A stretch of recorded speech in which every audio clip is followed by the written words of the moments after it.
How to become self-aware, the Gold Temperament. This is part of a series that we've been covering all 4 temperaments from an instrument called the 4 lenses. Today we're going to talk about the Gold Temperament, and as we talk about that Gold Temperament, we're going to focus on 10 specific categories that help us to have a deeper understanding of the Gold Temperament. So as we go through these 10 categories, see if you relate to these categories or you know someone that does. Because as we talk about each of these, we're going to talk about them from a personal and a professional perspective. So let's talk about the golds from these 10 categories. First, we're going to start with this idea of leadership. Golds are leaders. If I look at the definition that I've learned about leadership is great leaders get results. And in the end of the day, that is all the golds want to do is get results. They want to finish projects. They want to accomplish goals. They want to finish everything that they start. And in fact, if you happen to have this as your preference, you probably find yourself throughout a day doing things that weren't on your checklist at the beginning of the day, only to add them at the end of the day because you accomplished them. So that's kind of the idea of how the golds operate. And from a leadership perspective, that is a great strength, their ability to get things done.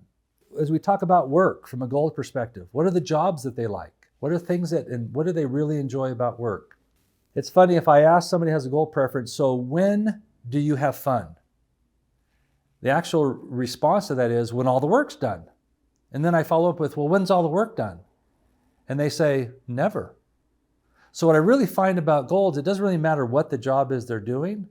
They actually enjoy working. That's where they find their enjoyment. Years ago, I had a young lady that worked for me. I didn't recognize this at that time. Very, very high gold, but she had a family. She had children at home, her husband. And so every day she would stay at work until 5:30, 6 o'clock.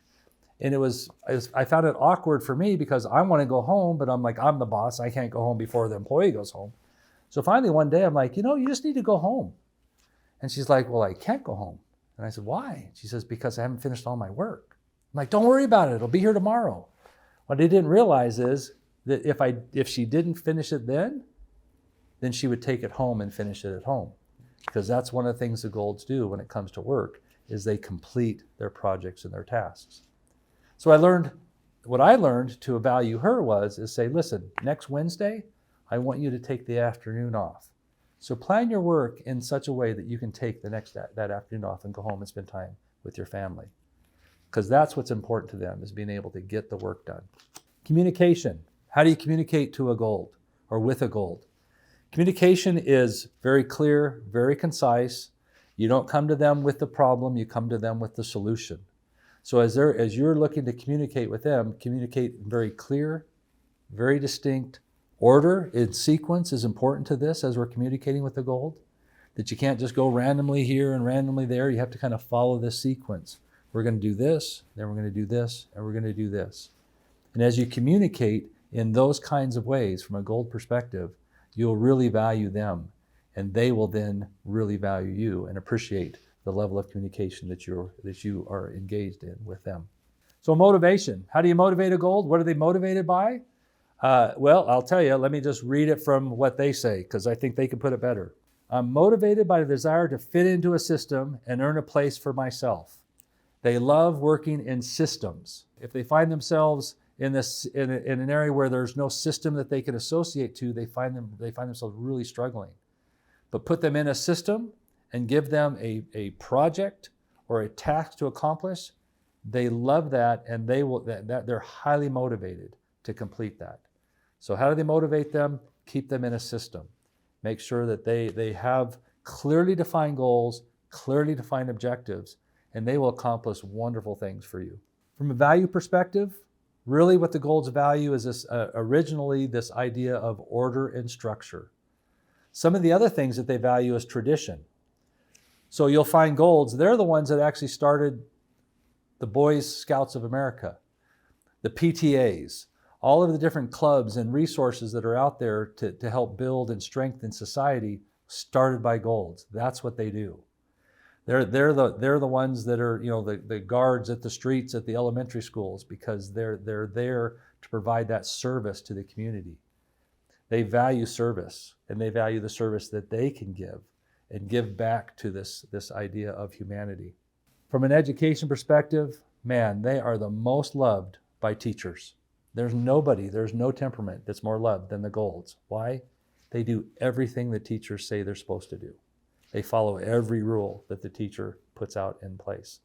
They follow and they learn and they love the system that's set up for them. In fact, the school system is set up for Golds, by Golds. And so they really have this great relationship as they go through the education process. When it comes to love, Golds are very, very clear about being involved in a relationship. And in fact, to be loved and in a relationship with a Gold, once you are in that relationship with them, you are now connected to them. Golds don't like to let other people in families and in relationships. As they're going through life, for example, you are in a Gold's family and you are loved in that family if you're blood, right? Parents, grandparents, children, grandchildren. Everybody else is just friends and acquaintances. You don't get to enter into that inner circle from a Gold perspective. They're very traditional when it comes to that.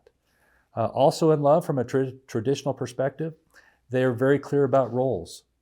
They want the roles to be filled a certain way in their homes and in their families.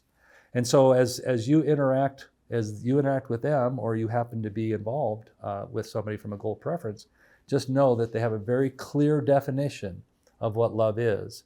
And it's important to find out what that is from their perspective. And don't guess. So now that we've covered these 4 temperaments, I'll tell you that as a human that has been both a husband, a father, a leader in organizations, a leader in the military environment, I've had to learn and understand how all 4 of these temperaments can be used, should be used, to develop the greatest success in work, at home, and in play. So as you now learn about these 4 temperaments, my challenge to you is to do the same thing that I've done over these years, is how do you apply this learning to enhance every aspect of the relationships in our lives? And if you do that, you're on the right track. And you'll be joining us on this mission to put the human back into humanity.